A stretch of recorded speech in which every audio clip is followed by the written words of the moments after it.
Buenas tardes, estimado doctor, compañeros. Me presento, soy el alumno Joseph Cornelio Morales Torres, perteneciente al sexto ciclo paralelo C.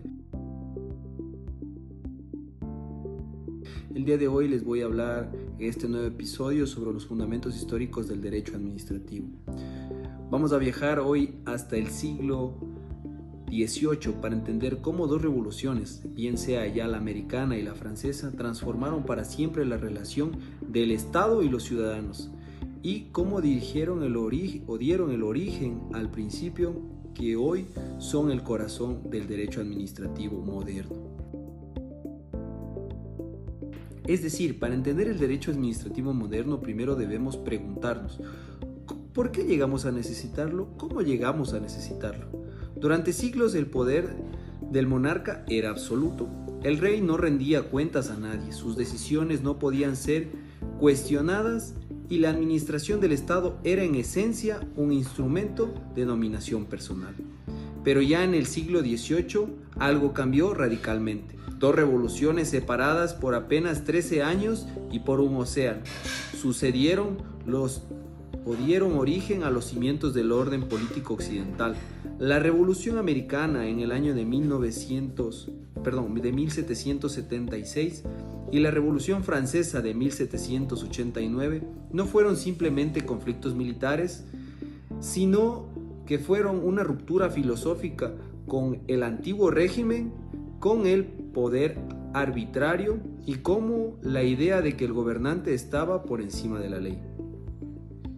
Por esto, la Revolución Americana nació en gran medida desde dentro del pensamiento inglés, como lo plantea el profesor Jaime Rodríguez en su énfasis sobre los orígenes ideológicos de esta revolución.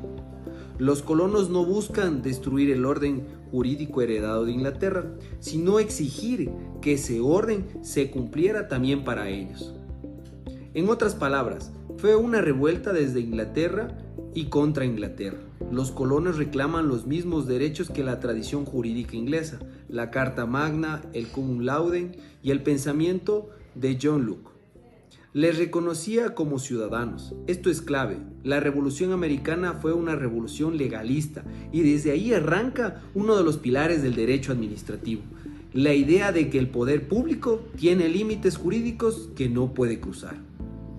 A diferencia de la Revolución Francesa, fue más radical en su ruptura. El pueblo francés reclamó los derechos del régimen anterior. Es más, lo rechazó por completo. La Declaración de los Derechos del Hombre y del Ciudadano de 1789 proclamó que la soberanía reside en la nación, que ningún individuo puede ejercer autoridad que no emane expresamente de ella, que la ley es la expresión de la voluntad general, y esto transformó por completo la naturaleza del Estado y con él la naturaleza de la administración pública. Ahora bien, ¿cómo influyeron estas dos revoluciones en el derecho administrativo? Lo analizamos en la herencia americana, que nos legó ante todo el principio de la supremacía constitucional y el control judicial del poder. La Constitución de 1787 fue el primer invento o intento moderno de limitar jurídicamente al Estado a través de un texto escrito y vinculante. Desde ese momento los actos del gobierno podían y debían ser juzgados conforme a la Constitución. Esto es un embrión del control de la legalidad que hoy es el centro en el derecho administrativo. La idea de la administración no puede actuar fuera de la ley y que si lo hace, sus actos son nulos.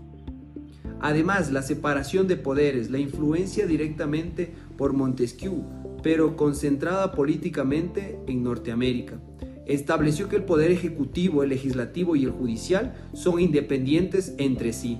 Para el derecho administrativo esto significó que la administración pública tiene sus propias competencias, definiciones por la ley, y que no puede invadir las esferas de otros poderes sin actuar sin habilitación legal.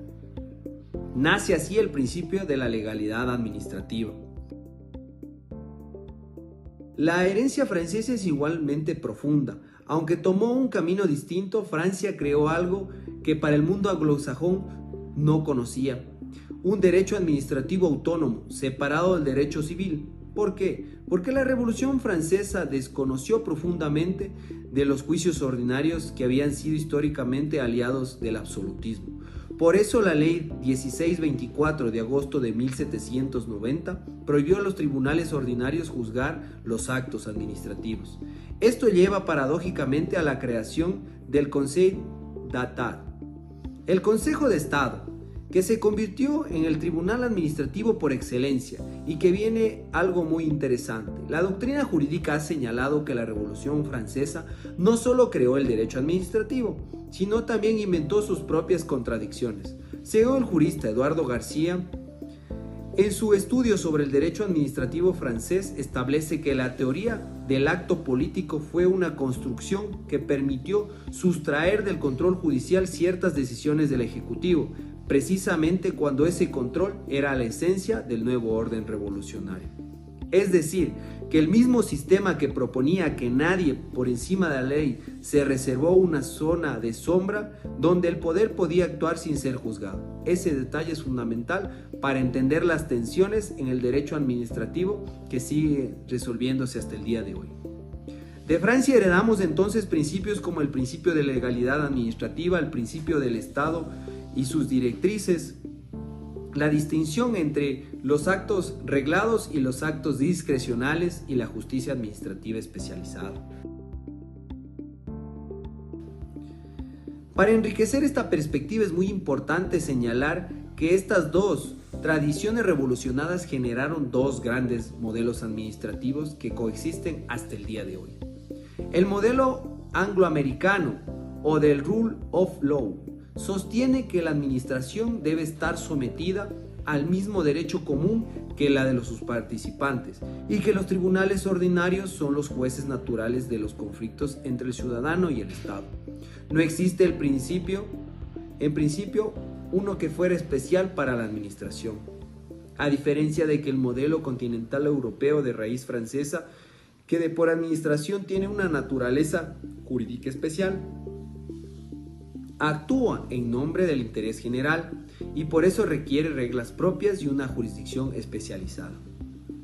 En Ecuador, como la mayoría de los países de Latinoamérica, se ha seguido históricamente este segundo modelo, heredado a través del derecho español, que a su vez viene del derecho francés napoleónico. Esto explica que en el Ecuador tenemos un estatuto del reglamento jurídico administrativo de la función ejecutiva y un código orgánico administrativo y tribunales contenciosos administrativos. Somos hijos directos de una tradición jurídica que arrancó en 1789. Por último, vale la pena reflexionar sobre la vigencia de estos principios. Hoy, en 2026 o 2000 años después, los valores centrales de ambas revoluciones, legalidad, control del poder, derechos fundamentales, separación de poderes, siguen siendo pilares del derecho administrativo contemporáneo. Las revoluciones no solo cambiaron los gobiernos de su época, sino que construyeron la arquitectura jurídica dentro del actual derecho administrativo. En conclusión, la Revolución Americana nos enseñó que el poder debe ser limitado por la ley y que la ley puede y debe controlarse judicialmente.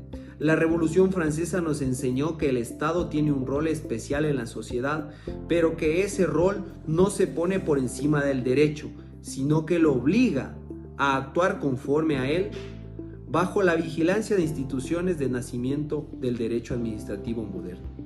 Gracias, estimados compañeros, estimado docente, hemos hablado sobre de dónde viene el derecho administrativo moderno.